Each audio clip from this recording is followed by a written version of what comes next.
जहाँ भी जा रहे हैं बदतमीजी ही हो रहा है, छेड़खानी ही हो रहा है। बताइए हम बिस्तर होने के लिए कह रहे हैं। हमको कहा गया कि ऐसी कैरेक्टरलेस महिला का हम लोग एप्लीकेशन नहीं लेते हैं। राजधानी पटना में अपराधियों के हौसले बुलंद हैं। बीते 27 फरवरी को पटना सिटी के आलमगंज थाना क्षेत्र में भवन निर्माण विभाग के टेंडर डालने पहुंची महिला ठेकेदार संजना झा के ऊपर अज्ञात अपराधियों द्वारा गोलियां चलाई गई थी। जानलेवा हमला किया गया था, इसकी तस्वीर भी सामने आई थी। अपराधियों ने आगे से गाड़ी पर गोली चलाई, शीशा चकनाचूर हो गया।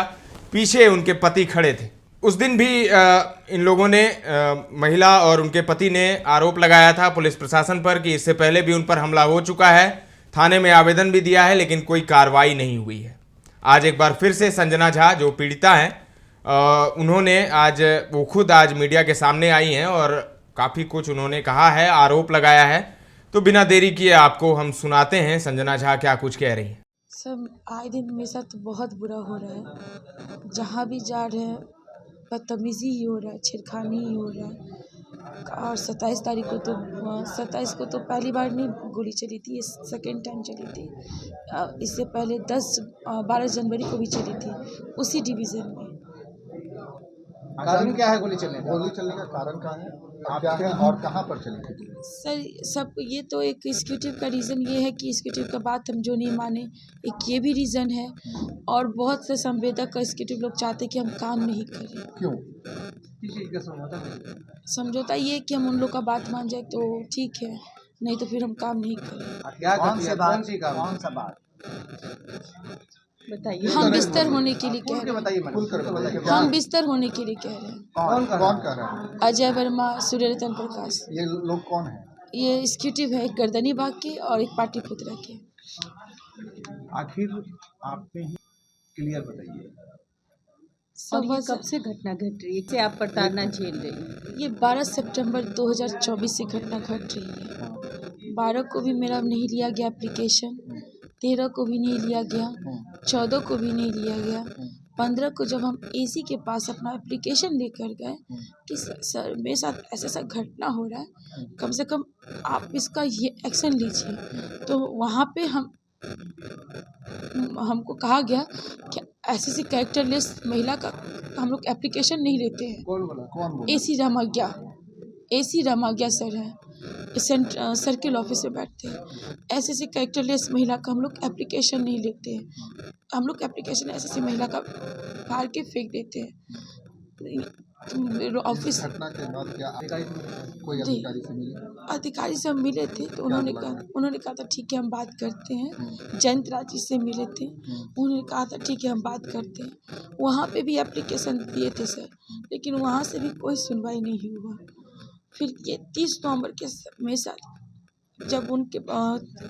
जब अक्टूबर में लास्ट सितंबर में जब हमको अजय वर्मा ऑफर दिए थे कि हाँ आप मेरे साथ दोस्त जैसे तीसरी जगह आपको घूमने की ज़रूरत नहीं है, इसी डिवीज़न में आपको बहुत ऊंचा तक हम लेके जाएंगे अगर आप मेरा कॉर्पोरेट में साथ देती हैं तो। साथ देने मतलब आप समझ रहे हैं कि हम बिस्तर होना चाहते हैं। पुलिस से आपने आवेदन देने के आप जब मिली थाने पे जाती हैं क्या कुछ कोई कार्रवाई नहीं हुई है, कोई कार्रवाई नहीं, कुछ आश्वासन नहीं, उल्टा हमको ही धमकी दिया जाता है पुलिस के द्वारा। आपको थाने में? शास्त्री नगर थाना में। क्या गोली किस थाना क्षेत्र में आपके? आलमगंज में। तो आवेदन आपने वहाँ दिया? जी सर। तो फिर शास्त्री सर उससे पहले मेरे साथ आए दिन घटना घट रही है। 30 नवंबर गोली चलने वाले से ज़्यादा खतरनाक था, क्योंकि वो 500 आदमी के बीच में हम घिरे हुए थे और मेरे से पिस्टल सटाया हुआ था और मेरे जितने प्राइवेट पार्ट्स को टच किया जा रहा था, सबके सामने टच किया जा रहा था। वहाँ पे एक प्रशासन भी थे, अजीत सिंह सचिवालय 2 के, उनसे भी हमने मदद मांगा कि हम मदद कीजिए, लेकिन वहाँ पे भी मेरा मदद नहीं किया गया। उल्टा वही हमको गाली दे के वो देख रहे हमको सब छू रहा है, बदमाशी कर रहा है, छेड़ रहा है, मार रहा है, फिर भी वहाँ पे कोई कार्रवाई नहीं किया गया।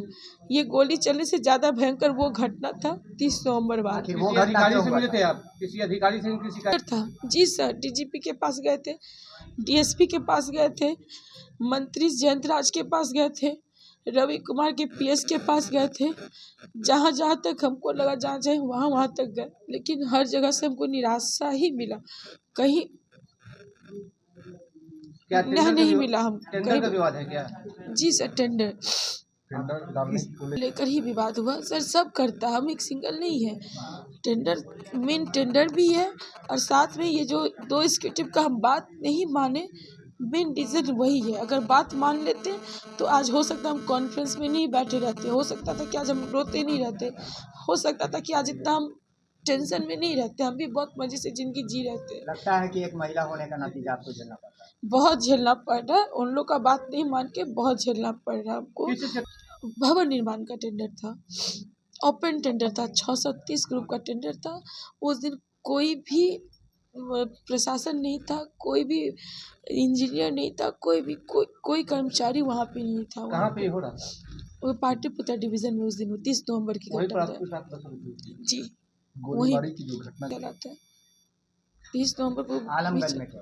आलमगंज में भी जैसे ही हम लोग उतर रहे गाड़ी में से, वैसे ही डायरेक्ट आके फायरिंग हुआ। गाड़ी में से हम कूद के बाहर निकले, बाहर जैसे भागने लगे, 2 फायरिंग मेरे पे ही किया गया, लेकिन हम गिर गए तो उसके वजह से गोली ऊपर से निकल गया। उनके द्वारा गोली चलाई गई? जी सर, ये 5 एग्जीक्यूटिव जो है, अजय वर्मा, श्री रतन प्रकाश, प्रमोद, उपेंद्र सर, अनिल राय और मोनू वर्मा। पुलिस को बताया तो उन्होंने कहा कि आपके पास कोई एविडेंस है, फ़ोन पे आपको कोई धमकी दिया? तो सर आप लोग ही बताइए, कोई ये क्या फ़ोन करके कोई धमकी देता है? जहाँ गोली चली थी वहाँ सीसीटीवी जी सर, वगैरह तो हाँ वो वहाँ पर फुटेज निकला है सर। है आपके पास? हाँ मेरे मोबाइल में होगा। अपराधी क्या बाइक से था? बिल्कुल शेयर करेंगे, बिल्कुल शेयर करेंगे सर। तो सुन लिया आपने, संजना झा को आलमगंज थाने में लिखित शिकायत दर्ज करवाई थी कि भवन निर्माण विभाग के 5 अधिकारियों को नामजद आरोपी बनाया गया था। इस मामले में पुलिस द्वारा कोताही बरते जाने का आरोप लगाते हुए पीड़िता संजना झा ने बताया कि यह हमला पहली बार नहीं हुआ है। उनके ऊपर बीते साल 2024 में भी शास्त्री नगर थाना क्षेत्र स्थित भवन निर्माण विभाग के कार्यालय परिसर में हमला किया गया था। फिलहाल गोलीबारी मामले में पीड़िता संजना झा का आरोप है कि भवन निर्माण विभाग के अधिकारियों ने टेंडर के बदले बेड शेयर करने की मांग की, जिसे सुनकर वो अवाक रह गई। वही आरोप है कि इस बेड शेयर की मनाही के बाद अधिकारियों ने उसे किसी भी हाल में टेंडर नहीं देने की बात कही। इसी विवाद के बाद पीड़िता संजना झा के ऊपर जानलेवा हमला कराए जाने का आरोप है। फिलहाल पीड़िता संजना झा ने कहा है कि इस समाज में महिला पुरुष हर क्षेत्र में कंधा से कंधा मिलाकर चलती हैं। वहीं एक महिला को टेंडर के बदले बेड शेयर करने और उस पर जानलेवा हमला करवाने वाले आरोपियों पर पुलिस कार्रवाई नहीं कर रही है। हालांकि इस बाबत आलमगंज थाना अध्यक्ष से फोन से बात हुई है। ठेकेदार महिला संजना झा की लिखित शिकायत पर मामला दर्ज कर आगे की कार्रवाई करने की बात कही गई है। बहरहाल अब देखना होगा कि ठेकेदार महिला संजना झा द्वारा लगाए आरोपों में कितनी सच्चाई है। वहीं जांच में दोषी पाए जाने वाले आरोपियों पर पटना पुलिस आगे की कार्रवाई क्या करती है, ये देखने वाली बात होगी। पटना से रोहित की ये रिपोर्ट है। बने रहें दर्श न्यूज के साथ।